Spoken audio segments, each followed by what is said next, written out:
Bonjour Philippe. Oui, bonjour Jean-David.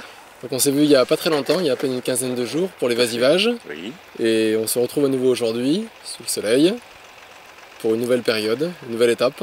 voilà, il y a eu quelques travaux de fait depuis, donc le relevage, donc avec les fils que l'on peut remonter successivement en 3 passages. Et aujourd'hui, je termine, donc je fais le 3e passage, on repasse avec des agrafes pour pincer ces 2 fils-là, qui sont bien tendus, pour que la végétation et que les pieds soient bien séparés, pour que le raisin respire un maximum. Voilà. Et quelques liens pour attacher quelques branches qui, au cas où, ne rentrent pas dans ces fils-là. Voilà. D'accord. Donc c'est une étape qui permet à la vigne de pousser dans de bonnes conditions, tout simplement. Tout à fait. Le soleil a bien chauffé. Aujourd'hui un petit peu moins, mais ils annoncent encore une très belle semaine prochaine. Et là, on va arriver pratiquement à la période de pleine fleur, donc ce qui laisse toujours pour des vendanges fin août, voire 25.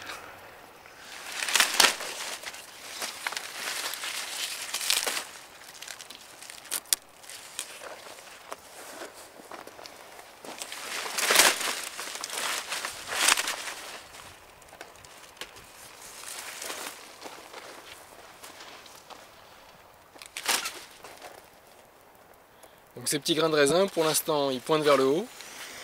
Oui, voilà, comme on peut le remarquer, vous voyez, le raisin pousse dans le sens en montant. Et puis après la fleur, chaque grain, en grossissant, va faire retomber le raisin naturellement. Et c'est comme ça qu'on arrive aux vendanges, ou même avant, bien avant même le 14 juillet, où le raisin va pendre. Ce qu'on appelle la fermeture de la grappe. Ok.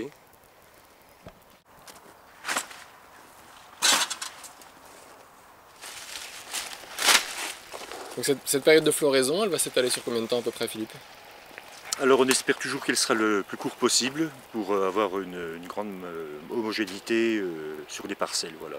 En général, ça dure quand même entre 8 et 10 jours entre le début et la fin. D'accord.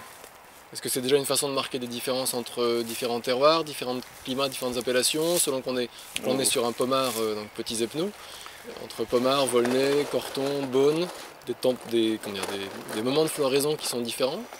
Tout à fait, voilà, sur Beaune on va dire que c'est peut-être même encore plus précoce, mais pommard sur Epno, dans ce climat-là, c'est précoce également, quoi, voilà.